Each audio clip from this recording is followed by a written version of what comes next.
The Devil with the Three Golden Hairs. Background and themes of the Grimm tale The Devil with the Three Golden Hairs. Long ago, this story was included in the 1812 edition of Children's and Household Tales compiled by Jacob and Wilhelm Grimm.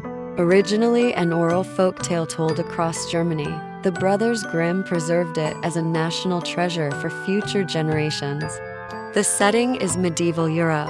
Behind the splendor of the royal court, the once flowing spring has run dry, and the water wheel, deep in the forest, stands motionless, hints of the peasants suffering under feudal rule.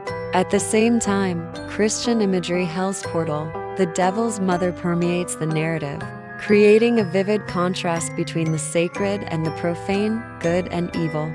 Now, let's explore the story's key themes. 1. Fate and free will. While prophecy guides the hero toward the princess, it is his own courage and ingenuity that ultimately reshape his destiny. 2.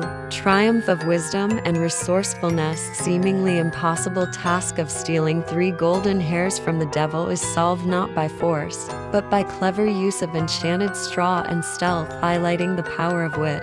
3. Just rule and community renewal. The tyrannical king falls from power, and the hero and princess bring about a new era of justice and happiness. The tale reminds us that authority must rest on the people's support and moral rightness. 4. Mercy and reciprocity. From the miller's wife and the ferryman to even the devil's mother, helpers appear at every turn. Their aid underscores the warmth and importance of compassion in times of need.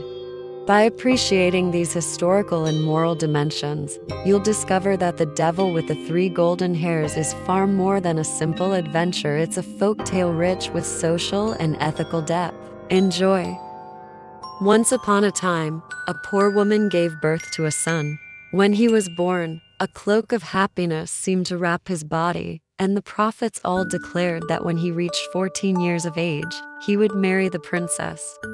When the king heard this rumor, he secretly traveled to the village. No one recognized him as the king. When he asked about the child, the people replied, "A fortunate child has just been born who is fated to wed a noble princess." Filled with anger, the king commanded, "Bring that child to me," and offered the boy's parents a vast sum of money. Though they refused at first, they finally succumbed to the weight of the gold coins and surrendered their son.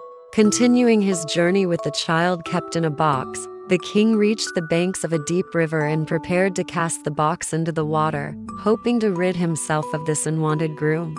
Yet the box did not sink. Instead, it floated like a boat and was carried more than 2 miles downstream until it lodged against the dam at a watermill. A young mill worker, overcome by curiosity, pulled the box from the water. When he opened it, he found the child sleeping soundly, not even a drop of water on him. The mill worker showed the child to the miller and his wife, and they took him in as their own, raising him lovingly and watching him grow strong and healthy. One stormy night, the king happened upon the watermill and at once recognized the youth as the prophesied child. Feigning friendliness, he entrusted the youth with a sealed letter addressed to the queen. But when the seal was broken, its cruel command read, "Upon the arrival of this youth, kill him at once and bury him."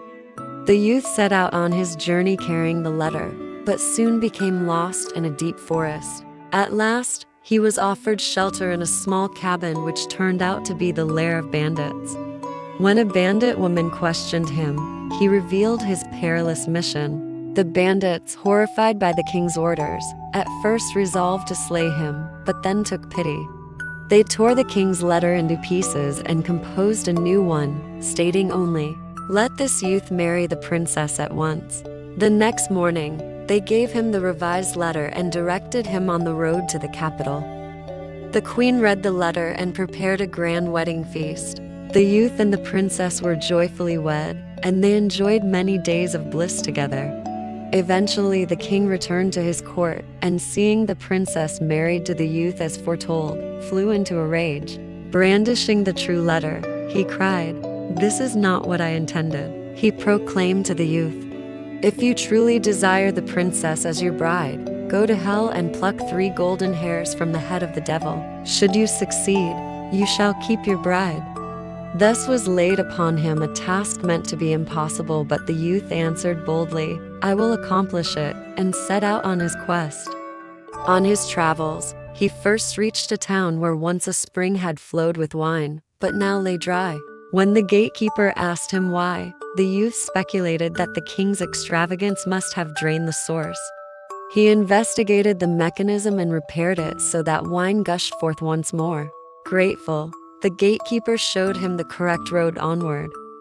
In the next town, the watermill stood idle and the villagers suffered. The youth examined its gears, realigned them, and restored the water's power. Thankful, the miller directed him further on his journey. At the riverbank, the ferryman had ceased to row travelers across. The youth asked why, offered to caulk the hole in the boat's hull himself, and sealed it. True to his word, the ferryman conveyed him across and revealed the final destination, the gates of hell. Passing through Hell's Gate, he found himself amid roaring flames and the groans of tormented souls. There appeared the devil's mother, who took pity on him and disclosed how to obtain the golden hairs. 1. Spread enchanted straw where the devil sleeps. 2. When the devil touches the straw, he will fall into a pit. 3. Quietly pluck the hairs while he lies trapped. Following her instructions, the youth pressed forward. The trap sprang. The devil fell into the pit without a sound. The youth approached and plucked the 3 golden hairs, one by one, ever so gently. With the hairs in hand, the youth returned to the capital. The king scoffed at first, but upon seeing the proof, he hastily changed his tune and prepared to hand over the princess. Yet having lost the people's favor, the king was deposed. The youth and the princess ascended the throne together, beginning a reign of justice and happiness. The end. Thank you for watching.